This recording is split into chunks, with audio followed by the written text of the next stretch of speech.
Bueno, hermanos, damos gracias al Señor. Estamos contentos, muy contentos, hermano, de estar en la casa del Señor. El frío no termina de irse de la ciudad, pero estamos agradecidos que estamos en su casa. Y yo lo quiero invitar para que usted vaya con su Biblia y busque el libro de Salmos, capítulo 116, Salmos 116. Y vamos a dar lectura hoy en esta tarde al versículo 8. Queremos tomar las palabras que escribe el rey David en esta porción como punto de partida para nuestra enseñanza. Y mientras usted lo encuentra, quiero mencionar que la escritura utiliza un lenguaje figurado en muchísimas ocasiones.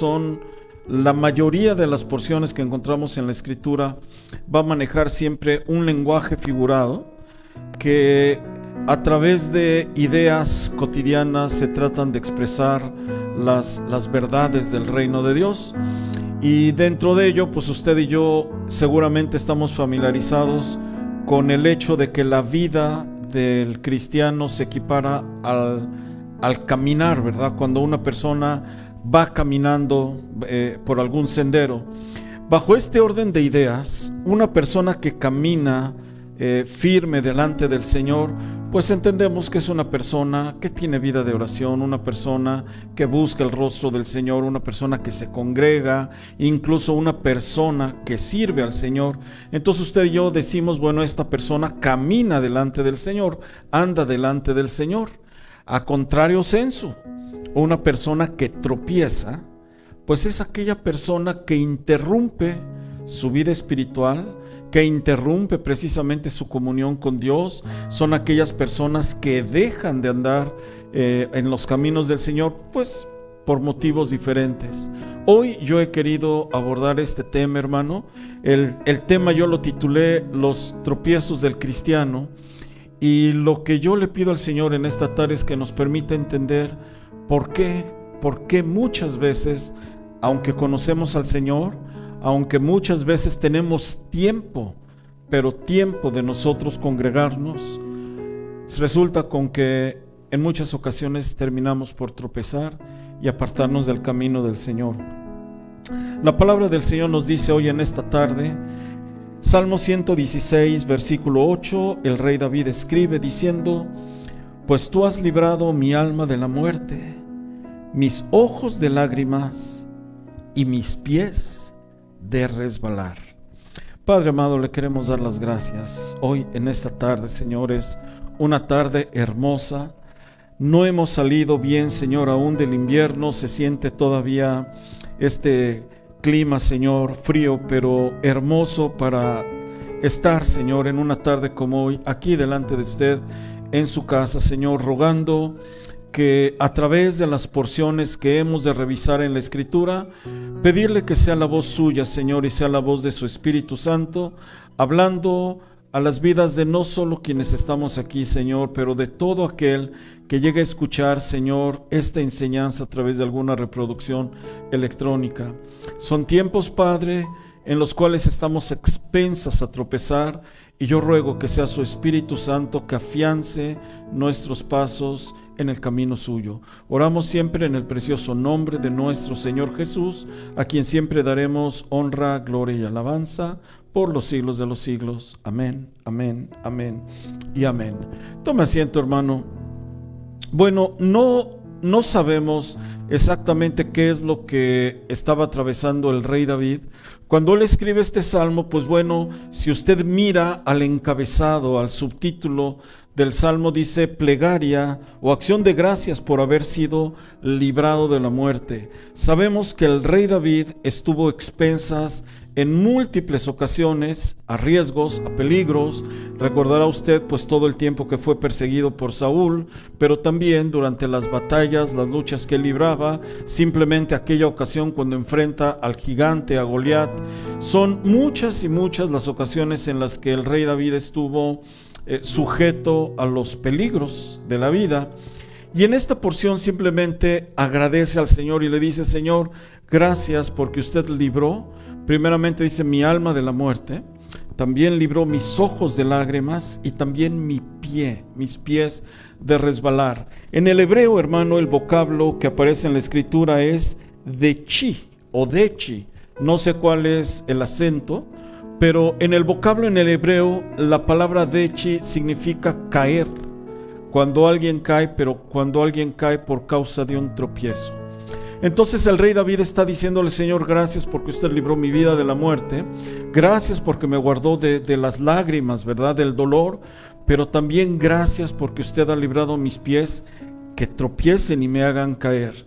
Y pensando en ello, hermano, yo me pongo a pensar, ¿por qué motivos puede uno como cristiano, alguien que conoce al Señor, sabiendo nosotros muchas veces los riesgos, las luchas en las que nos enfrentamos, y de repente usted encuentra hermanos, amados nuestros, que se apartan del camino del Señor, tropezaron, y de gente que lleva un caminar en el Señor, que lleva un paso firme, de repente dejaron de congregarse, dejaron de orar al Señor? Yo le quiero mostrar hoy en esta tarde dos vertientes, dos causantes que encuentro yo en la Escritura, que son las principales causas que nos llevan muchas veces a tropezar en nuestra vida espiritual. No estoy diciendo que sean las únicas, pero sí encuentro en la Escritura que estas dos causantes son las principales que nos llevan muchas veces a que nosotros como cristianos podamos caer y en consecuencia en ocasiones apartarnos del Señor. Lo primero, hermano, que yo quiero hacer en esta tarde es abrir con un principio bíblico. Si usted busca en su Biblia el Salmo 119, 105, aquí se desprende un principio bíblico que me va a permitir desarrollar el primer punto que quiero ver yo en esta tarde. La Escritura nos dice, es un salmo tan conocido, tan citado, que muchas veces lo pudiéramos decir de memoria. Lámpara es a mis pies tu palabra. Entonces, a ver, vamos por partes. La Escritura, la Biblia, es una luz a nuestras vidas. Entonces, si tengo todavía el texto ahí en la pantalla, una persona que anda ciegas es propenso a tropezar. Una persona que tiene luz, por supuesto, puede ver a su alrededor y eso nos libra de que caigamos. Entonces la Escritura dice, lámpara es a mis pies tu palabra. Qué importante que nosotros tengamos palabra en nuestra vida. ¿Por qué? Porque dice, alumbra mi camino, lumbrera es a mi camino. Es decir, nosotros vamos por la vida. Yo decía en un principio, el lenguaje figurado que utilizan las Escrituras representa la vida del cristiano como alguien que va en un camino. Cuando no tenemos palabra, vamos a oscuras. Entonces somos propensos a encontrar algún obstáculo y lo cual nos haga tropezar y caer. Pero cuando yo tengo una luz en mi vida, que es la palabra, lámpara es a mis pies, me puede alumbrar por donde nosotros caminamos, y eso en principio, y lo resalto, en principio debería de ser suficiente para que nosotros libráramos el obstáculo. Pero le voy a mostrar con la Escritura cómo es que aún que usted y yo traemos Biblia a la iglesia, porque yo creo que usted trajo su Biblia, ¿verdad? Aún que nosotros conocemos en ocasiones la palabra, estamos propensos a tropezar. Y para ello lo voy a llevar al Evangelio de Mateo. Busque el capítulo 13. En Mateo capítulo 13, usted debe de recordar la parábola del sembrador, cuando el Señor, en una exposición hermosísima, equipara precisamente la palabra del Señor como una semilla, y dice que el sembrador salió a sembrar y que parte de la semilla cayó por el camino, otra parte cayó en pedregales, otra parte fue comida por las aves y una parte también cae en una buena tierra. Bueno, lo que yo le voy a mostrar en esta tarde es la parte que cayó en pedregales. La semilla, cuando el Señor la salió a sembrar, que es su palabra, una parte cayó en pedregales. Si usted tiene ahí su Biblia, yo le quiero pedir que vaya conmigo al versículo 20. Y vamos a leer Mateo 13, 20 y 21. Nos dice la Escritura: y el que fue sembrado en pedregales, este es el que, ponga atención hermano, escucha la palabra, la oye y al momento la recibe con gozo. Usted y yo venimos a la casa del Señor, escucha la predicación, le llega y le toca el corazón, amén, amén, aleluyita, gloria a Dios. Salimos, ¿verdad?, de la casa del Señor y salimos contentos. Pero vean lo que nos dice el versículo 21. Hay un problema, hermano, con este grupo. No tiene raíz en sí. Qué importante, hermano, lo que el Señor nos está descubriendo en esta palabra. ¿Sabe cuántos miles, si me dejan la pantalla un segundito en la cabina, sabe cuántos miles, cientos de miles de cristianos escuchamos la palabra del Señor cada domingo? Miles, millones, sin raíz. Se recibe la palabra con gozo, pero no hay profundidad en la palabra. ¿Qué es la raíz? La raíz es la profundidad, lo que lleva precisamente una conexión por dentro de uno al corazón.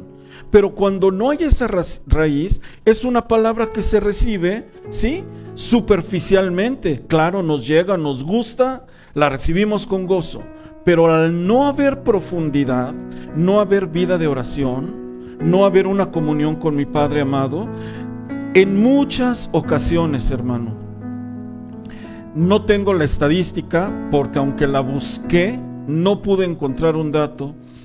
Quería encontrar yo un dato que nos dijera más o menos cuánto el cristiano lee la Biblia en forma periódica.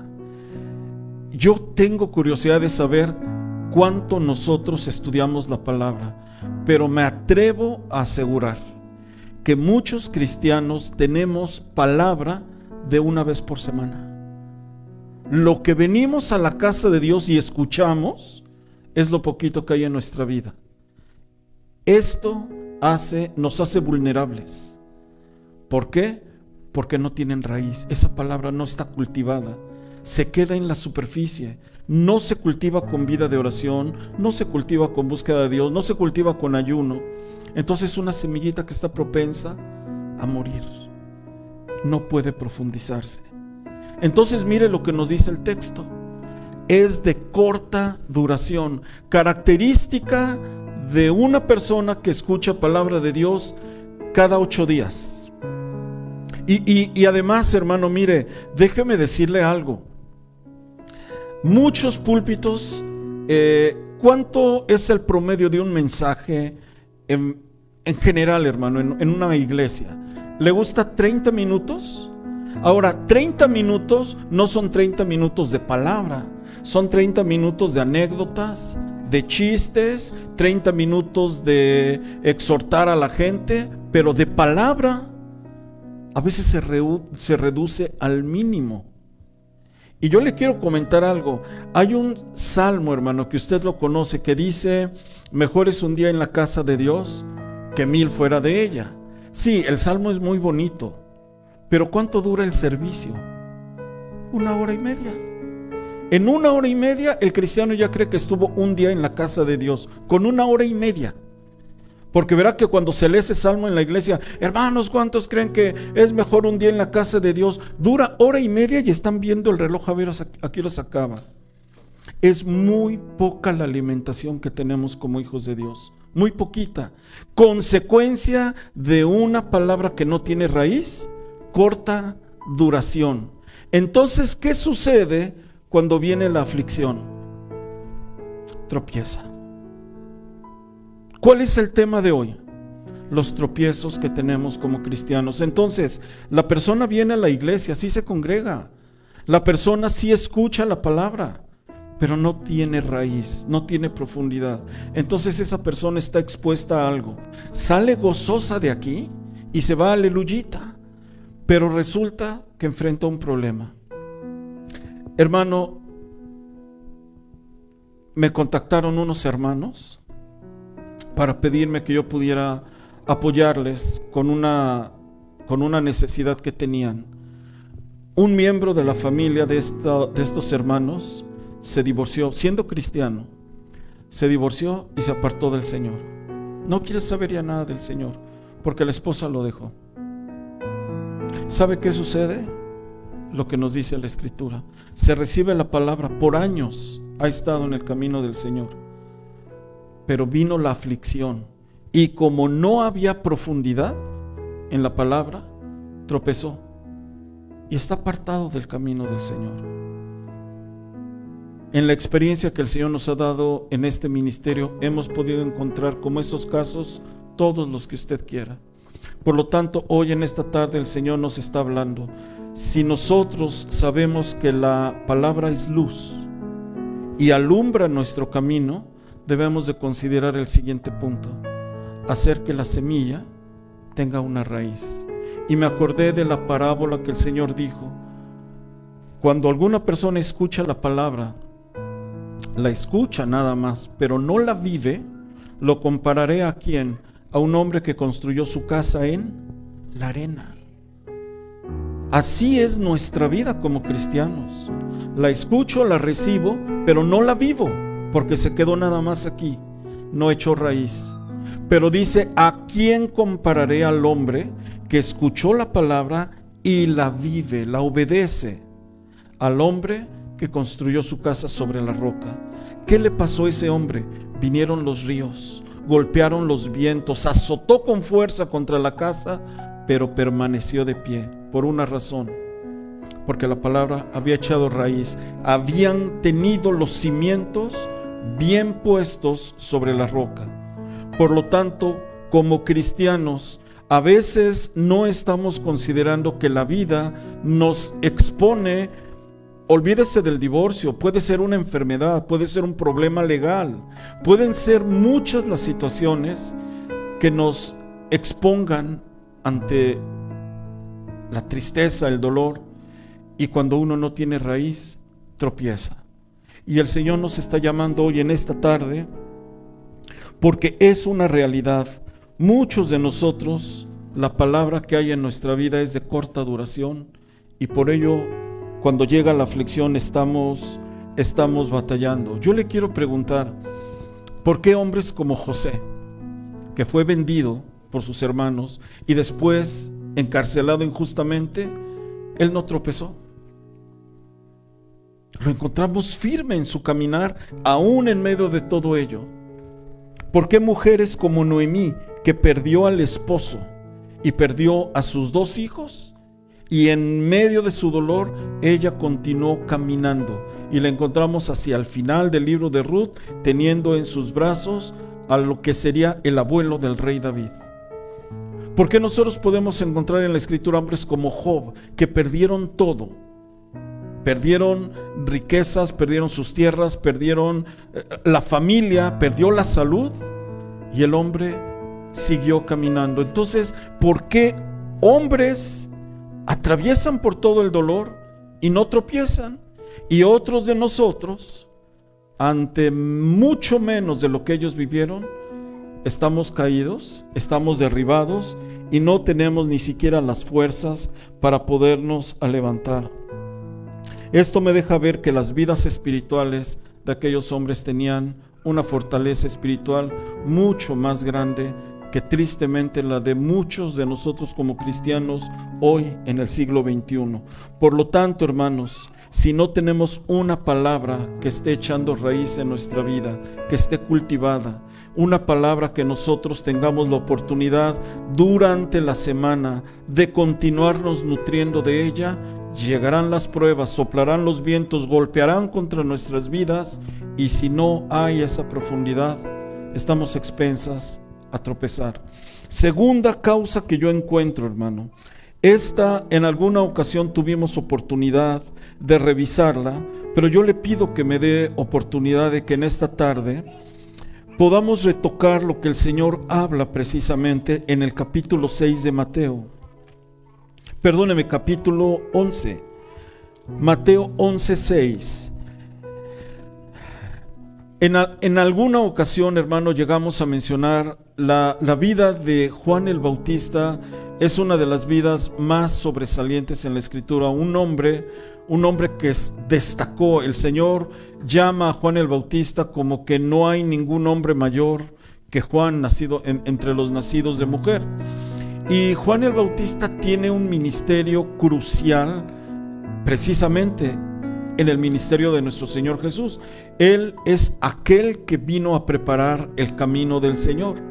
Pero encontramos en esta ocasión que usted y yo vamos a leer, en el capítulo 11 de Mateo, sucede que Juan el Bautista está en la cárcel y manda a 2 de sus discípulos a preguntarle algo al Señor.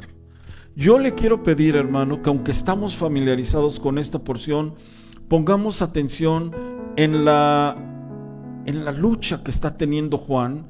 A través de la pregunta que él lanza, se percibe, se deja ver cuál es la batalla que estaba viendo dentro de sí.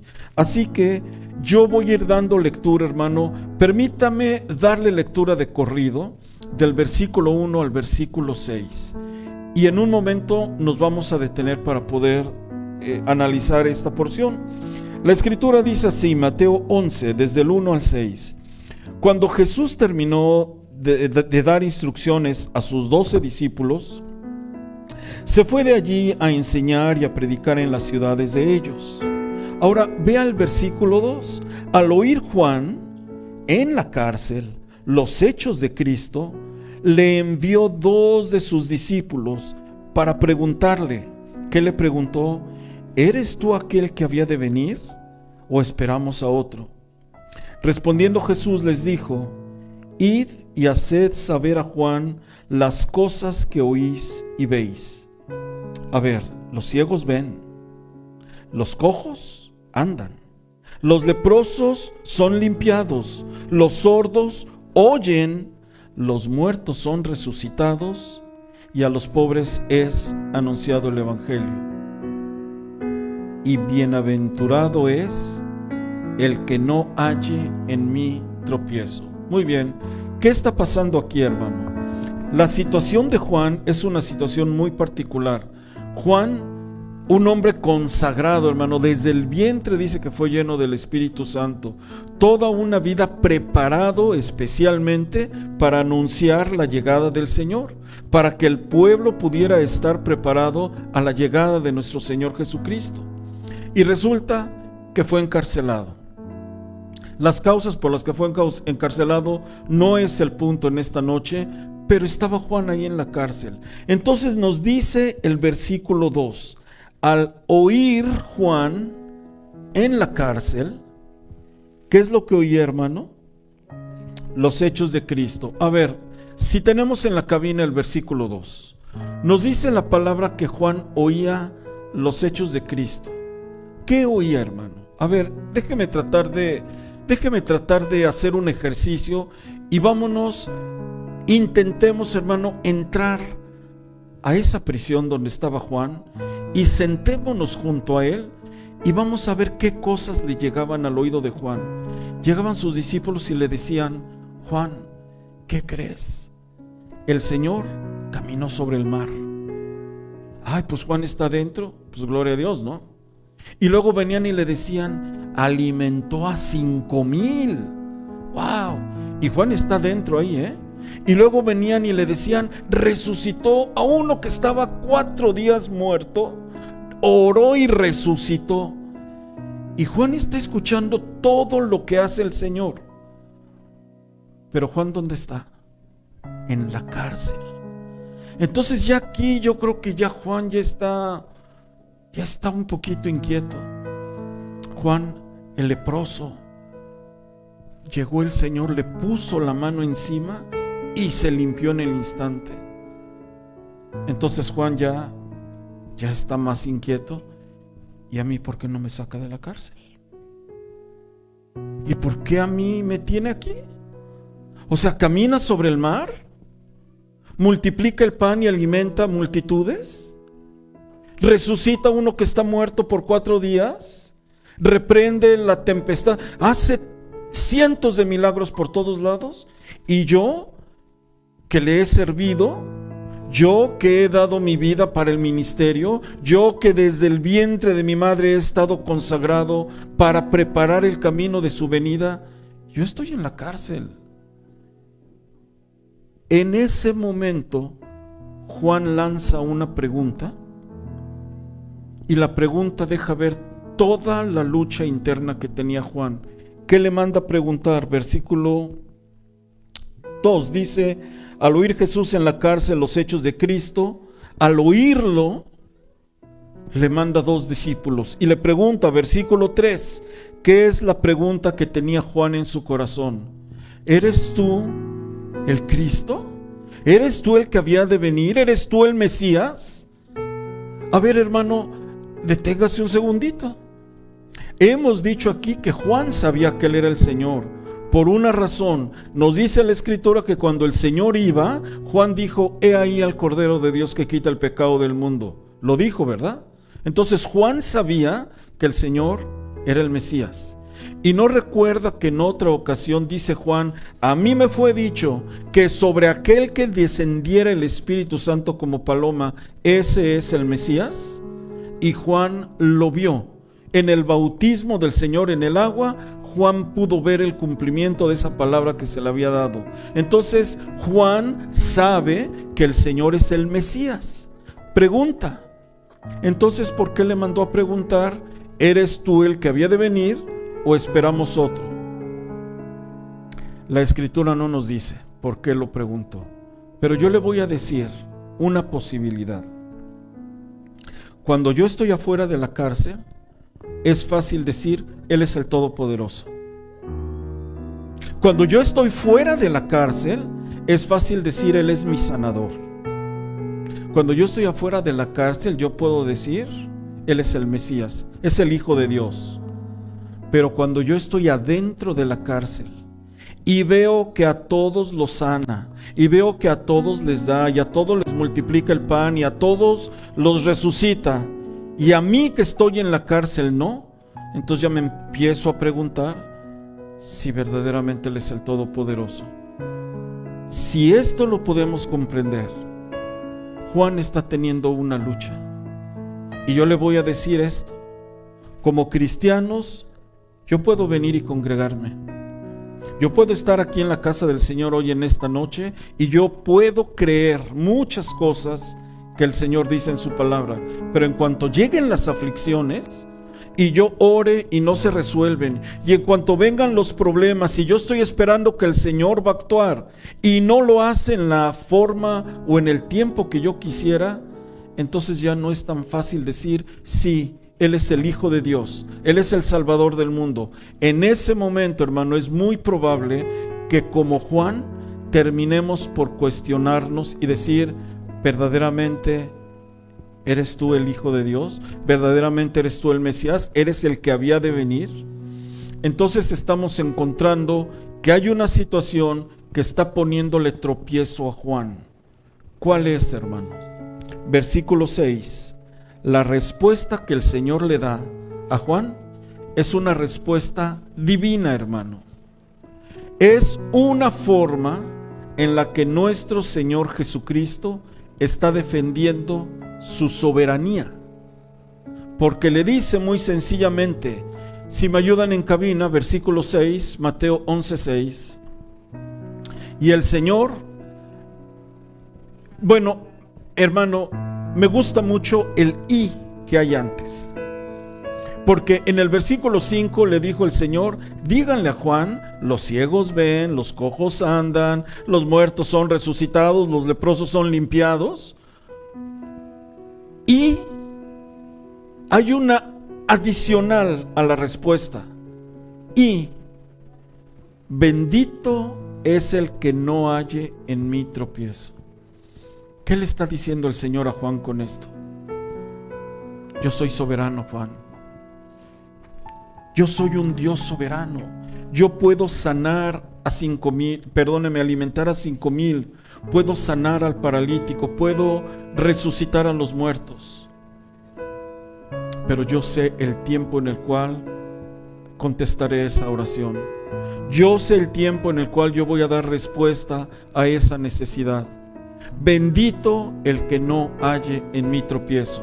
Por lo tanto, ¿qué áreas son las que yo encuentro en esta tarde que más nos llevan a tropezar en nuestro caminar espiritual? Yo dije, no son las únicas, pero sí son dos de las más comunes que yo encuentro en nuestra experiencia en el ministerio. La primera, sé la palabra, pero una palabra que no tiene raíz. Una palabra que la conozco de memoria nada más, pero no la he vivido. No es una palabra que yo he llevado a mi día a día. Una palabra con corta duración. Viene la aflicción, tropezamos. Decimos, ¿por qué a mí? ¿Por qué me pasa esto? Si yo que soy tan buen cristiano. Y la segunda razón, cuando no puedo entender al Señor. Cuando un cristiano no logra entender al Señor, tropezamos. ¿Por qué? Porque aplicamos la lógica. ¿Y no dice acaso el texto, mis caminos no son vuestros caminos? ¿No acaso el texto dice, mis pensamientos no son vuestros pensamientos? Luego entonces tropezamos porque me confundo. Yo sé que el Señor es poderoso, pero no me ha contestado. Y yo hoy en esta tarde, yo oro que el Señor pueda, al igual que al rey David, poder decir, si usted me quiere acompañar, y con esto nos vamos al final,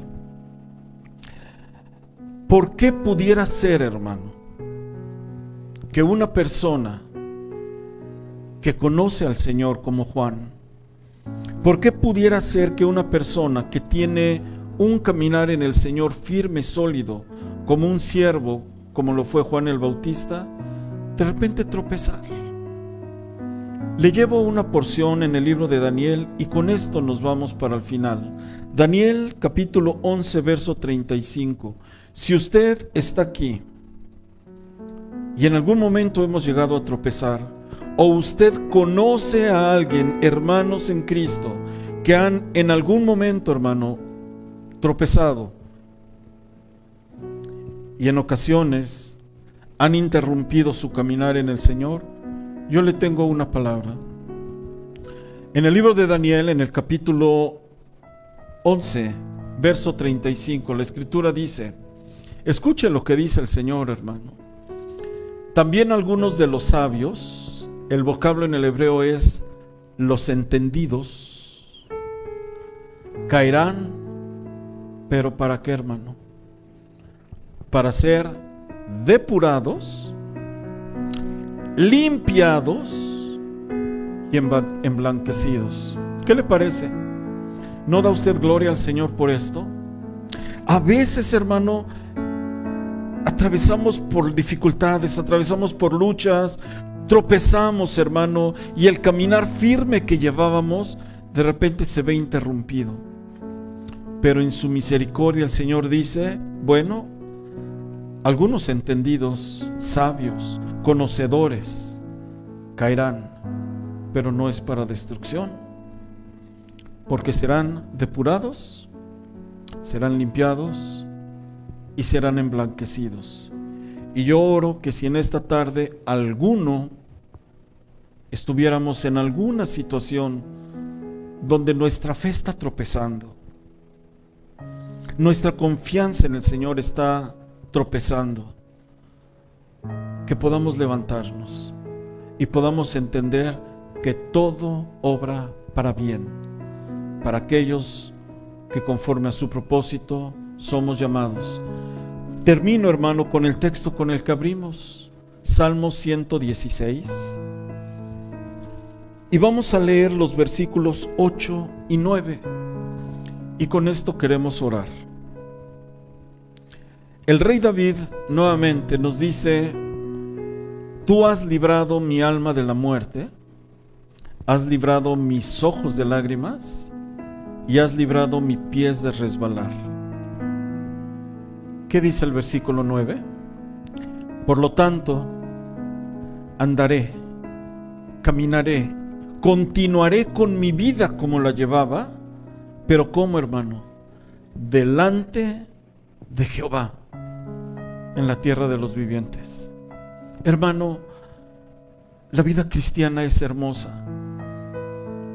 Aunque hayan obstáculos en nuestra vida, aunque hayan muchas veces pruebas, aunque hayan luchas, la vida cristiana es hermosa. Y el rey David dice: usted, Señor, ha librado mi alma de la muerte, mis ojos de lágrimas, mis pies de resbalar. Andaré, caminaré delante de usted, aquí, hermano, en la tierra de los vivientes. Cierre sus ojos. Cierre sus ojos, hermano. Si usted hoy, en esta tarde, dice: hermano, yo a veces siento que mi vida iba muy bien. Yo me congregaba, yo asistía a la iglesia, yo estaba sirviendo al Señor, yo estaba en una búsqueda del Señor muy hermosa, y de repente algo pasó. Nuestros pies tropezaron con algo, un problema, una situación, y nos desanimó. Llegaron las aflicciones y tal vez no había profundidad en la palabra y nos confundimos y dijimos: ¿aquí por qué? O tal vez como Juan, hombre con una vida sólida, pero comenzó a considerar lo que el Señor hacía en la vida de otros y no en lo que hacía en su vida. Y el Señor le manda el mensaje y le dice: bendito el que no halle en mi tropiezo. Padre, en el nombre de Jesús, hoy en esta tarde, Señor, queremos levantar nuestros corazones delante de usted. La vida cristiana es hermosa, Señor, pero también hay obstáculos. Y también, Señor, estamos propensos a tropezar. El salmista agradecía, Señor, porque decía: usted ha librado mis pies de resbalar, pero tal vez alguien aquí, Señor, ha tropezado. Tal vez en este lugar, Señor, alguien dijera: Señor, yo tropecé, yo venía muy bien. El apóstol Pablo le escribía a la iglesia en Galacia y decía: vosotros corríais bien, ¿quién os estorbó? Así es nuestra vida, Padre. A veces podemos ir muy bien y de repente tropezar. Hoy estamos rogando que usted tome, Señor, de su diestra la vida, el corazón de aquellos, Señor, que estamos pasando por esas situaciones. Si usted está aquí, hermano, y usted está atravesando por estas luchas, ponga la mano en su corazón y solamente dígale: Señor, tómeme de su diestra y no permita que yo caiga. No permita que estas luchas me aparten, que yo pierda la fuerza, la intensidad en mi caminar, en mi servicio, la determinación de mi búsqueda de su rostro. Tómenos hoy en esta tarde y líbrenos de caer, Señor, de resbalar. Y tal vez, Señor, hallamos algunos aquí